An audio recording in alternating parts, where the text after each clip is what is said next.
Alright, what's going on everybody? It's your boy Akeem and welcome to today's vlog. Continuing with all my previews for the 2013 college football year. Today, I need to talk about the Pac-12 Conference. I'm very excited to see what happens this upcoming year. I think there's going to be some great games to watch inside of this conference. Now, I have a couple of headline news to start things off with. At Oregon, we have a new head coach replacing a great head coach in Chip Kelly, and his name is Mark Helfrich. Now, hopefully he's going to be using the same high-tempo, fast-paced offense that Chip Kelly used, because he has a lot of talented players on that offensive side, like Marcus Mariota, an All-American candidate, and D'Anthony Thomas. Those two are great dynamic players.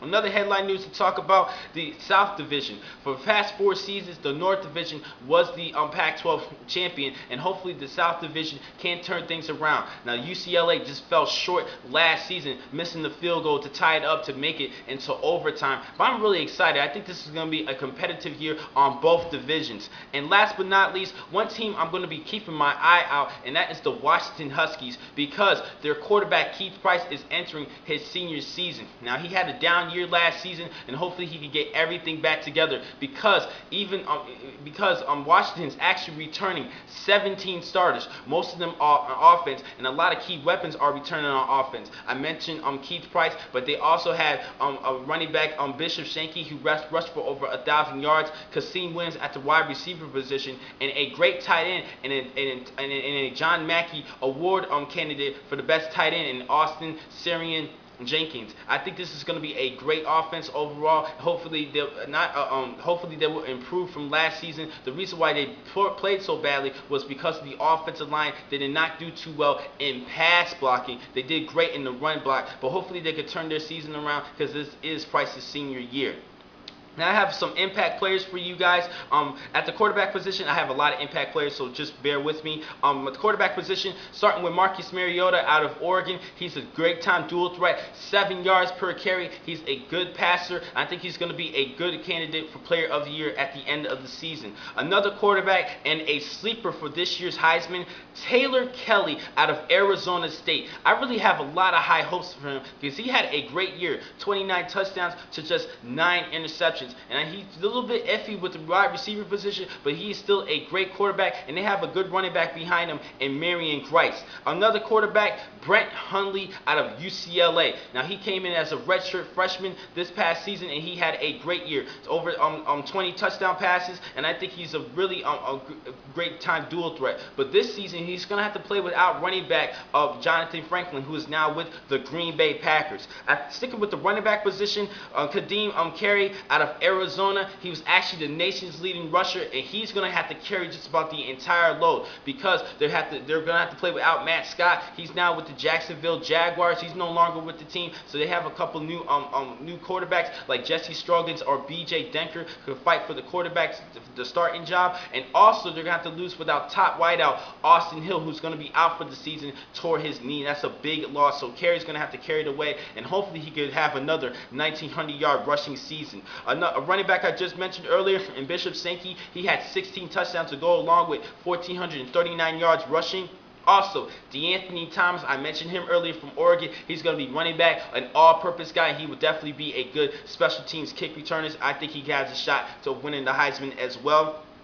At the wide receiver position, Mark Heasley had over 1,700 yards receiving last season, and he was the Fred Biletnikoff Award winner given to the nation's premier receiver. I think he's a good NFL prospect for the 2014 draft, and he would definitely be on the watch list for everybody this upcoming season.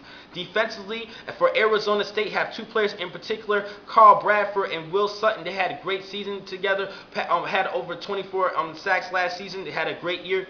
For UCLA, Anthony Barr and Eric Kendricks. Eric Kendricks actually led the Pac-12 with 137 tackles, and Anthony Barr led the Pac-12 with 13 and a half sacks. For USC, they have a good pass rusher as well, and Morgan Breslin. He's a good pass rusher. He's going to try to lead that defense and disrupt passes and help out the secondary, who played bad last season, but I'll get to that in just a second. And sticking with the defensive side, last but not least, Ed Reynolds, who was second in the conference with 6 interceptions last season. I think he will make All Pac-12 coming towards the end of the year. Now, I have a couple of breakthrough athletes for you guys. I mentioned Keith Price earlier. In 2011, he had 33 touchdowns and 11 interceptions, and I think he was going to be an impact player last season, but his stats dropped due to the fact of the offensive line. He was sacked 37 times last season, and he needs to get that stats back up. It's really all on the shoulders on Keith Price, but he's going to have to rely on a better performance from the offensive line. Last season, he had 19 touchdowns and 13 interceptions. Needs to improve. I think he can have a good season. Silas Red out of USC.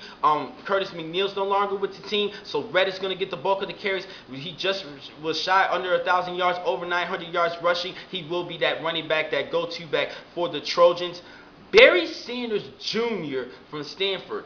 Stephen Taylor's no longer with the team, so I went with a wild card with this one, and I'm going to go with sophomore Sanders, the son of Barry Sanders, the legend Hall of Famer from the Detroit Lions, and I think he could be a good running back for the Cardinal. At the wide receiver position, Kasim Williams from Washington, I mentioned Keith Price, and since Williams is his go-to target, his top receiver, I think he's going to have a 1,000-yard season coming towards the end of the year. Defensively, three players in mind.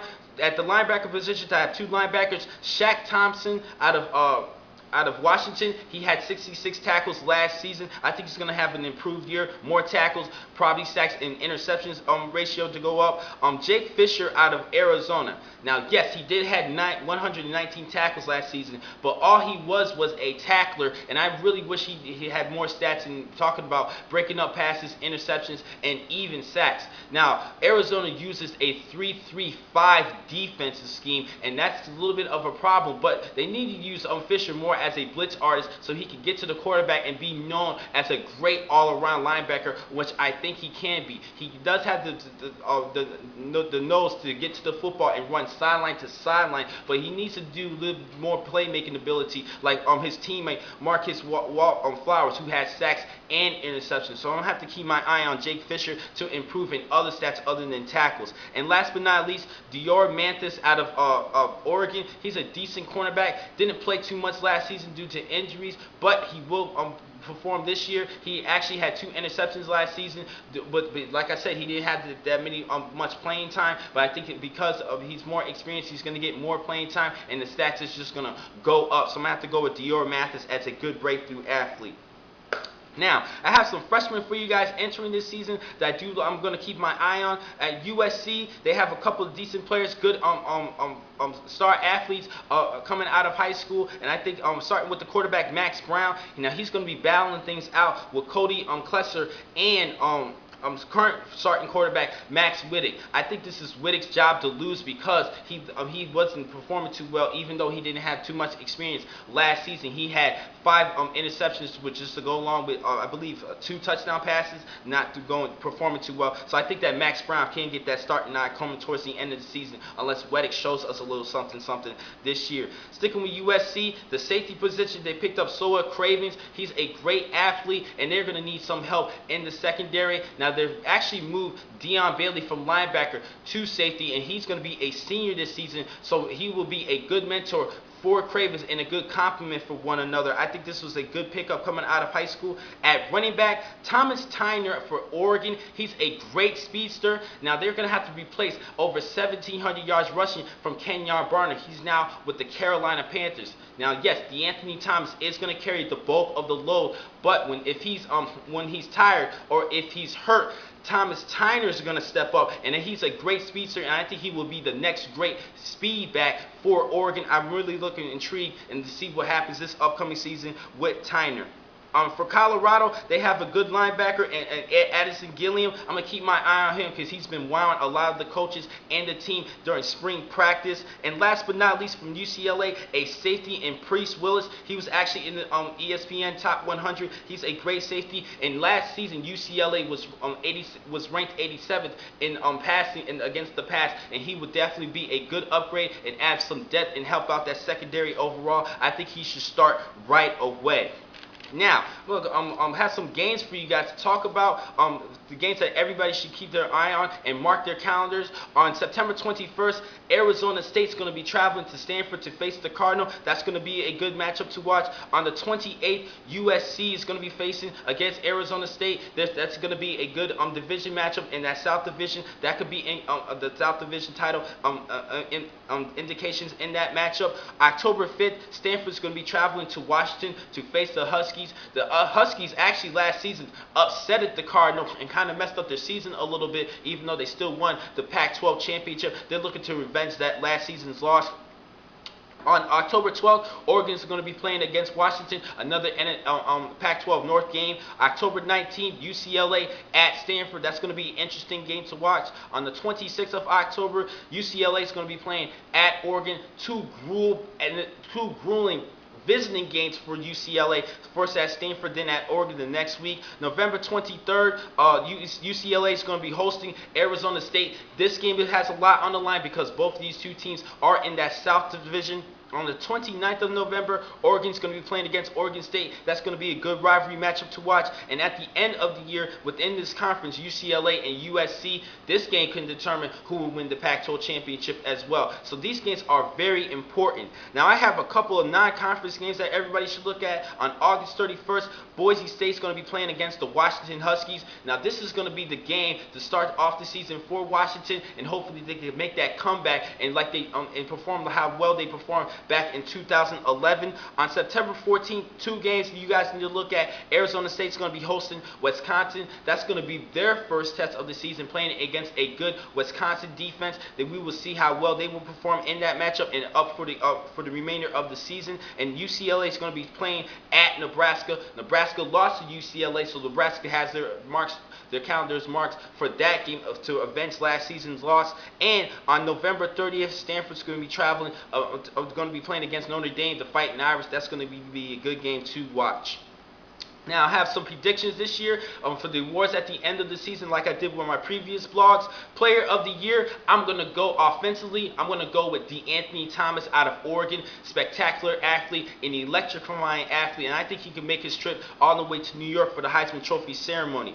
Defensive Player of the Year, this was a toss-up, but I'm going to go with Will Sutton out of Arizona State because Arizona State performs well defensively. They actually do well in takeaways, and he is that true leader at the defensive tackle position, and I have my eye on him for the 2014 NFL Draft. Offensive Rookie of the Year, now this is one freshman that I did not mention for freshmen entering the conference, but I'm going to go with Demoria Stringfellow, the wide receiver for Washington. Now, they do have Kasim Williams, but that's all they really have so far as depth for the receiver position. And I think that Stringfellow, who is ranked 51st in the ESPN ranking, he could be that good complement opposite of him, and I think he could be due for a good season, winning Rookie of the Year offensively. Defensive Rookie of the Year, I'm going to go with Addison. I'm going to actually go with the linebacker from Colorado, Addison. He's a good linebacker, and I think he would definitely start right away at the Mike linebacker position. That's why I have him,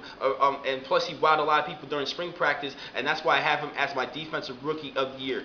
Coach of the Year, I'm going to go with Todd Graham from Arizona State. I think he has a chance of leading this team to the Pac-12 championship at least and pull off a 10-win victories this season. I think this is a good Arizona State team, and they proved a lot offensively, and their defense is well stacked and returning some key players just like Sutton and Carl Bradford. I think that Justin's team, Justin Godsey, my man, I have to go with them, with their head coach Todd Graham as Coach of the Year.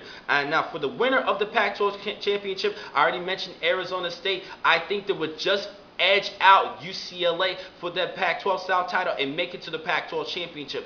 For the North, I think Oregon's going to slip their way through and represent the North, and I'm going to have Oregon beat Arizona State in that Pac-12 championship. That's going to be a great game to watch, but anything can happen, and I'm very excited to see what happens in this Pac-12 conference. I think this is going to be extremely competitive. This is a toss-up for both sides, but I'm going to have to go with Oregon over Arizona State. I apologize, Justin, had to go against your team, but I do believe that they will make it to the Pac-12 championship. Now, next I'm going to catch you guys is on Monday, where I will give you the preview of the ACC conference. Thank you for watching today's vlog. I'm your man, Akeem McCall. Be easy.